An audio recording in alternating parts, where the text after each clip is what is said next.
എന്തോ ജോമോ ഇല്ലല്ലോ. ഈ ആത്മഹത്യയൊക്കെ ചെയ്തു, അതിനെ പറ്റി ഞാൻ ഒട്ടും കൊള്ളൂലടാ.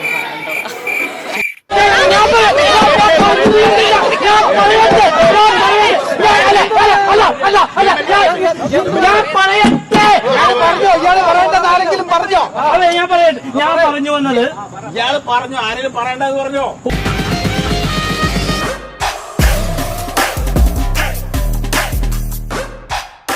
സമൂഹ മാധ്യമങ്ങൾ ഇന്ന് പലർക്കും സ്വന്തം ശബ്ദമാണ്. എന്നാൽ അതേ സമൂഹ മാധ്യമങ്ങൾ മറ്റൊരാളുടെ ജീവിതം തകർക്കുന്ന ആയുധമാകുന്നുണ്ടോ? കേരളത്തെ നടുക്കിയ ഒരു സംഭവമാണ് ഇന്ന് നമ്മുടെ ചോദ്യത്തിന് മുന്നിൽ നിർത്തുന്നത്.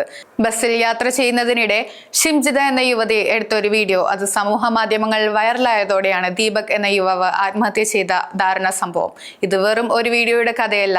സ്വകാര്യത, സാമൂഹിക ഉത്തരവാദിത്വം, ഓൺലൈൻ ട്രോളിംഗ്, ഡിജിറ്റൽ മാധ്യമങ്ങളുടെ നൈതികത എല്ലാം ചേർന്ന് ഉയർത്തുന്ന വലിയ ചോദ്യങ്ങളാണിത്. ഈ വിഷയത്തെക്കുറിച്ച് സാധാരണ ജനങ്ങൾ എന്താണ് ചിന്തിക്കുന്നത്? ആരാണ് ഉത്തരവാദി എന്നവർ കരുതുന്നു? ഇത്തരം സംഭവങ്ങൾ വീണ്ടും ആവർത്തിക്കാതിരിക്കാൻ എന്താണ് ചെയ്യേണ്ടത്? ഈ ചോദ്യങ്ങളുമായി നാം ജെംസ് കമ്മ്യൂണിറ്റിയിലേക്ക് ഇറങ്ങുകയാണ്. ദീപക് എന്നൊരാളുടെ മരണത്തെ പറ്റി അറിഞ്ഞിരുന്നോ? ബസ്സിന് പോയിട്ട് ഇൻഅപ്രോപ്രിയേറ്റ് ആയിട്ട് പെണ്ണ് ഇതാക്കിയതല്ലേ? അതെ, അതിനെപ്പറ്റി എന്താണ് താങ്കൾക്ക് പറയാനുള്ളത്? അത് സോഷ്യൽ മീഡിയയിൽ ഇങ്ങനെ റീച്ചിന് വേണ്ടി ഇട്ട പോലെയാണ്, എഡിറ്റ് ചെയ്ത് ക്രോപ്പ് ചെയ്തിട്ട് കാണുന്നതാണ് ന്യൂസുകാരൊക്കെ പറയണത്. ഞാനാണെങ്കിൽ നേരെ ആത്മഹത്യ ചെയ്യാനൊന്നും പോവില്ല. അവളെ വീട്ടിൽ പോയിട്ട് നല്ല കൊടുത്തിട്ട് ജയിലിലേക്ക് പോകാൻ തയ്യാറാവും ഞാനാണെങ്കിൽ.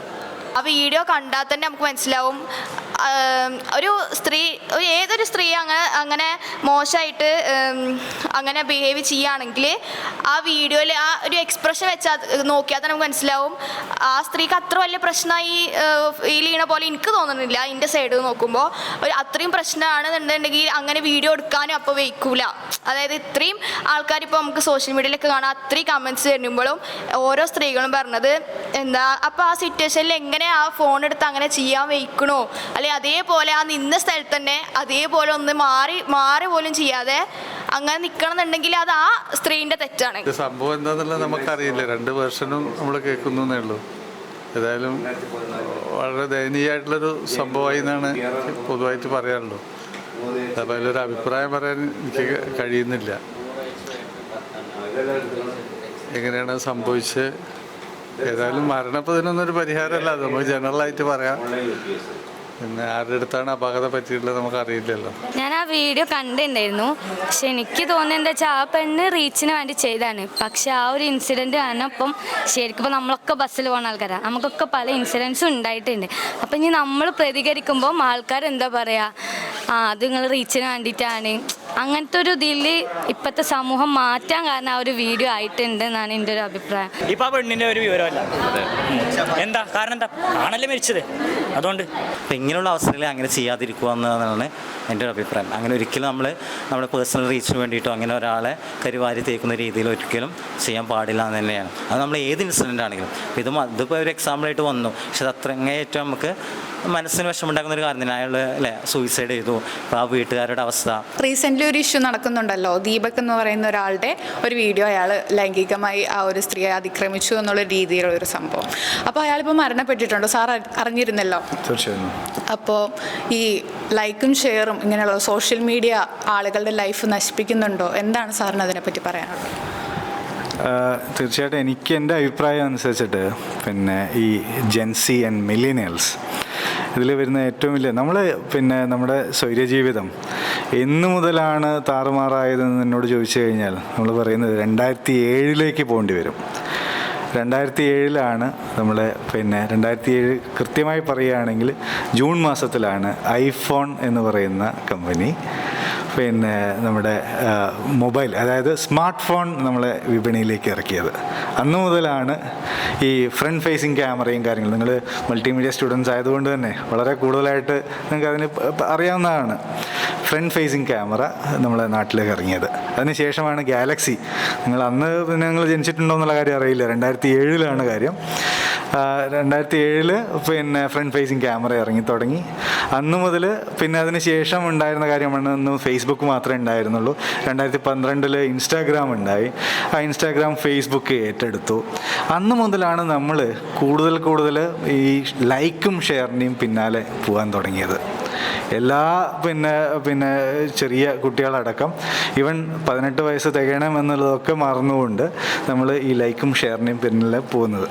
അപ്പോൾ കൂടുതലായിട്ട് എനിക്ക് പറയാനുള്ളൊരു കാര്യം, ഒരു ഫോട്ടോ നമ്മൾ അപ്ലോഡ് ചെയ്യണം. ഫോർ എക്സാമ്പിൾ ഒരു ഫേസ്ബുക്കിലോ അല്ലെങ്കിൽ ഇൻസ്റ്റാഗ്രാമിലോ നമ്മൾ ഒരു ഫോട്ടോ നമ്മൾ അപ്ലോഡ് ചെയ്യുകയാണ്. നമ്മൾ ശരിക്കും പറഞ്ഞാൽ നമ്മൾ ഫോട്ടോസ് അപ്ലോഡ് ചെയ്യുന്നത് മറ്റുള്ളവരെ കാണിക്കാൻ വേണ്ടിയിട്ടല്ല. നേരെ മറിച്ച് നമ്മൾ ആഗ്രഹിക്കുന്നത് മറ്റുള്ളവർ നമ്മളെ ഫോട്ടോ കൊണ്ട് നമ്മളെ ജഡ്ജ് ചെയ്യണമെന്നുള്ളതാണ്. അത് മാറണം. ഒരു ജഡ്ജ്മെൻറ്റിന് വേണ്ടിയിട്ടാണ് പല കാര്യങ്ങളും നമ്മൾ യാത്രകൾ പോകുന്നത് എന്തിനു വേണ്ടിയിട്ടാണെന്ന് ഞാൻ ഒരാളോട് ചോദിച്ചപ്പോൾ പറഞ്ഞതെന്ന് വെച്ചാൽ റീലിടാൻ വേണ്ടിയിട്ടാണ്, മറ്റുള്ളവരെ കാണിക്കാൻ വേണ്ടിയിട്ടാണ്. അതൊരിക്കലും ആ ഒരു രീതിയിലേക്ക് ആവരുത്. നമ്മളെ സോഷ്യൽ മീഡിയ ഉപയോഗിക്കേണ്ടെന്നല്ല നമ്മൾ പറയുന്നത്. സോഷ്യൽ മീഡിയ ഉപയോഗിക്കണം, പക്ഷേ വൈസായിട്ട് റെസ്പോൺസിബിളായിട്ട് വേണം സോഷ്യൽ മീഡിയ ഉപയോഗിക്കാൻ. മറ്റുള്ളവരെ കൊണ്ട് ജഡ്ജ് ചെയ്യിക്കാൻ വേണ്ടി ആയിരിക്കരുത് നമ്മൾ സോഷ്യൽ മീഡിയ ഉപയോഗിക്കേണ്ടത്. വളരെ മോശം അഭിപ്രായമാണ്. കാരണം ആ സ്ത്രീ അങ്ങനെ ചെയ്യേണ്ട ആവശ്യം ഉണ്ടായിരുന്നില്ല. കാരണം ഇപ്പോൾ ഓർക്ക് ആ ഒരു വ്യക്തി അങ്ങനെ ചെയ്തിക്കണമെന്നുണ്ടെങ്കിൽ ഓർക്ക് അതിന് കേസ് കൊടുക്കുകയോ എന്തെങ്കിലും ചെയ്താൽ മതിയായിരുന്നു. ഇത് ഡയറക്റ്റ് കയറി വീഡിയോ ഇടേണ്ട ആവശ്യം ഉണ്ടായിരുന്നില്ല. അതായത് സോഷ്യൽ മീഡിയ അല്ലല്ലോ ഇപ്പോൾ ഒരു കോടതി. ലാസ്റ്റ് ഡേ ഉണ്ടായ ഒരു ഇൻസിഡൻറ്റ് ഞാൻ പറഞ്ഞാലും, ഞാൻ ഇന്നലെ ഗ്രോസറീസ് വാങ്ങാൻ പോയപ്പോൾ എൻ്റെ അടുത്ത് ടു ബി ഓണസ്റ്റ് ഇന്നലെ നടന്നൊരു സംഭവമാണ്. അപ്പോൾ ഈ ഇഷ്യൂവിൻ്റെ ആ ഒരു ചൂടായിട്ട് മാറിയിട്ടില്ലല്ലോ. അപ്പോൾ ഗ്രോസറീസ് വാങ്ങുന്ന സമയത്ത് എൻ്റെ അടുത്തുണ്ടായിരുന്ന ഒരാളുണ്ടായിരുന്നു. അപ്പോൾ പുള്ളി അറിയാതെ, ഞാൻ ബാക്കിൽ നിൽക്കുന്ന അറിയാതെ ഇങ്ങനെ അടുത്തേക്ക് വന്ന സമയത്ത് ആ ഷോപ്പ് കീപ്പർ കുറച്ചൊരു പ്രായമായിട്ടുള്ളൊരു ആളാണ്. പുള്ളി ഇങ്ങനെ പറഞ്ഞു, അയ്യോ തട്ടാനൊന്നും നിൽക്കണ്ട കേട്ടോ, പിന്നെ ആകെ പ്രശ്നമാവും എന്ന് പറഞ്ഞു. അപ്പോൾ ആ ഒരു പുള്ളി അങ്ങനെ പറയണമെന്നുണ്ടെങ്കിൽ അവർക്ക് പേടിയായി തുടങ്ങി. ഇപ്പോഴത്തെ സമൂഹ മാധ്യമങ്ങളിലൊക്കെ കണ്ടന്റിന് വേണ്ടിയിട്ട് എന്തും ചെയ്യുന്നൊരു പ്രവണത കാണുന്നത്. ഞാൻ ആ ഒരു വീഡിയോ കണ്ടപ്പോൾ എനിക്ക് തോന്നിയത് എന്താ വെച്ചാൽ ആ സ്ത്രീ കണ്ടന്റ് ഉണ്ടാക്കാൻ വേണ്ടിയിട്ട് ചെയ്യുന്നവർ എനിക്ക് ഫീൽ ചെയ്തു. എന്താ പറയാമെന്ന് എനിക്കെന്നെ അറിഞ്ഞുകൂടാ. അതൊരു മോശപ്പെട്ടൊരു ഇതായിട്ടാണ് എനിക്ക് ഞാൻ കാണുന്നത്. നമ്മളെല്ലാവരും ബസ്സിൽ പോകുന്ന ആൾ, ഇന്ന് സ്ത്രീകളുടെ കയ്യിൽ കുട്ടികളാണെങ്കിൽ പിന്നെ പുരുഷന്മാരുടെ സീറ്റാണെങ്കിൽ അവരിട്ടുകൊണ്ടെങ്കിൽ ഇരുന്നോളി എന്ന് പറയുന്നൊരു കാലഘട്ടമാണ്. അത് നമ്മളൊരു മനുഷ്യനെ തൊടാൻ ശ്രമിക്കുന്നുണ്ടെങ്കിൽ ആ സ്ത്രീക്ക് മനസ്സിലാവും. പക്ഷേ എന്നാലും നമ്മൾ ഇരിക്കൊണ്ട് വെച്ചിട്ട് നമ്മൾ അവരെ എടുക്കുകയൊന്നും ചെയ്യാൻ പാടില്ല. നമ്മളെ താഴെ മേലെ ചേച്ചിമാർ ചേട്ടന്മാരൊക്കെ ഉള്ള രൂപത്തിൽ നമ്മൾ കാണാൻ പാടുള്ളൂ. ലിറ്ററലി ഒരു അസാൾട്ട് നടന്നു കഴിഞ്ഞാൽ അതെങ്ങനെ ആയിരിക്കും എന്നുള്ള രീതിയിലല്ല പുള്ളിക്കാരി അവിടെ റിയാക്ട് ചെയ്യുന്നത്. ജസ്റ്റ് റീച്ചിന് വേണ്ടിയിട്ടാണെന്നുള്ളത് നമുക്കത് കണ്ടാൽ തന്നെ മനസ്സിലാവും.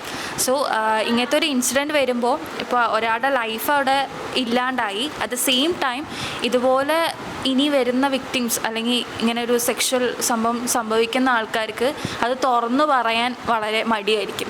കാരണം താനത് പറഞ്ഞു കഴിഞ്ഞാൽ ഇതേ സെൻസിലാണോ ആൾക്കാർ എടുക്കുക, അല്ലെങ്കിൽ താനത് ഫേക്ക് ചെയ്യുകയാണോ എന്നുള്ളത് തോന്നും. സോ ഈ ഒരു സോഷ്യൽ മീഡിയ എന്ന് പറയുന്നത് വളരെ നമുക്ക് ഒരു ഇൻഫർമേഷൻ അങ്ങോട്ടും ഇങ്ങോട്ടും കൊടുക്കാനുള്ള ഒരു പ്ലാറ്റ്ഫോം എന്നതിന് പുറമെ ഒരാളുടെ ഒരു ബെനിഫിറ്റ്സിന് വേണ്ടി മാത്രം ഇപ്പോൾ പോകുന്നൊരു ഇതാണ് നമ്മൾ കണ്ടുകൊണ്ടിരിക്കുന്നത്. തേടേണ്ടത് തൊട്ടടുത്തുള്ള നാട്ടുകാരുടെ സഹായമാണ്.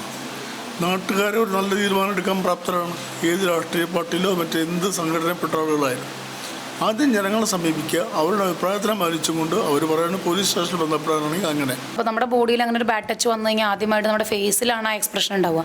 എനിക്ക് തോന്നുന്നു വീഡിയോ എടുത്ത ആ ഒരു ലേഡിയുടെ മുഖത്ത് യാതൊരു ഭാവമാറ്റങ്ങളും ഉണ്ടായിട്ടില്ല. ചില സമയത്ത് നമുക്ക് സോഷ്യൽ മീഡിയ വേണ്ട രീതിയിൽ യൂസ് ചെയ്യുന്നത് മിസ്യൂസ് നമുക്കത് പറയാൻ പറ്റും. ഈ പ്രതികരണങ്ങൾ വെറും വാക്കുകളല്ല, മറിച്ച് നമ്മുടെ സമൂഹത്തിന്റെ മനസാക്ഷിയാണ്. വ്യത്യസ്തമായ അഭിപ്രായങ്ങൾക്കിടയിലും നമ്മൾ ഒരുപോലെ പങ്കുവെക്കുന്ന ഒരു വലിയ ആശങ്കയുണ്ട്. ഈ ഡിജിറ്റൽ യുഗത്തിൽ മനുഷ്യത്വത്തിന് എന്ത് വിലയാണുള്ളത്? നമ്മൾ നിസ്സാരമാണെന്ന് കരുതുന്ന ഒരു ക്ലിക്ക്, അല്ലെങ്കിൽ ഒരു ഷെയർ, അതല്ലെങ്കിൽ ഒരു കമന്റ്, ഇതൊരാളുടെ ജീവിതത്തെയാകെ മാറ്റിയെടുക്കാൻ ശേഷിയുള്ള ആയുധമായി മാറുകയാണ്. ഒരാളുടെ മനസാക്ഷിയെ തളർത്തുന്ന ഈ പ്രവണതയ്ക്ക് മുന്നിൽ നമ്മൾ ഓരോരുത്തരും ഉത്തരവാദികളാണ്. ഈ സംഭവം നമ്മെ ഒരു കാര്യം ഓർമ്മിപ്പിക്കുന്നു. കുറ്റപ്പെടുത്തലുകൾക്ക് അപ്പുറം ഒരു സമൂഹം എന്ന നിലയിൽ നമ്മൾ വളർത്തിയെടുത്ത സംസ്കാരത്തിന് എവിടെയാണ് പിഴച്ചത്? സ്വകാര്യത എന്നത് ഒരാളുടെ മൗലിക അവകാശമാണ്. അത് വിപണനം ചെയ്യാനുള്ളതല്ല. ഒരു വീഡിയോ വൈറലാകാൻ തിടുക്കം കാണിക്കുമ്പോൾ ആ സ്ക്രീനിന് പിന്നിൽ ശ്വസിക്കുന്ന, വേദനിക്കുന്ന ഒരു മനുഷ്യനുണ്ടെന്ന് നമ്മൾ മറന്നു പോകരുത്. ഇത്തരം ദുരന്തങ്ങൾ ഇനി ഒരിക്കലും ആവർത്തിക്കാതിരിക്കാൻ നമ്മൾ മാധ്യമ ഉപഭോക്താക്കൾ കൂടുതൽ പക്വത കാണിക്കേണ്ടതുണ്ട്. ഡിജിറ്റൽ ലോകത്തിന് സ്നേഹവും ബഹുമാനവും കരുതലും മുഖമുദ്രയാവണം. ഇത് കേവലം ഒരു വാർത്തയുടെ അവസാനമല്ല, മറിച്ച് മറ്റൊരാളെ വേദനിപ്പിക്കാത്ത ഉത്തരവാദിത്തമുള്ള ഒരു പുതിയ ഡിജിറ്റൽ സംസ്കാരത്തിന് തുടക്കം കുറിക്കുന്ന സമയമാണ്. നമുക്ക് മാറാം, മാറ്റത്തിന് തുടക്കമിടാം. മറ്റൊരു എപ്പിസോഡുമായി വോക്സ് പോപ്പ് ജംസ് നിങ്ങളിലേക്ക് വീണ്ടും എത്തുന്നത് വരേത്തേക്കും നമസ്കാരം.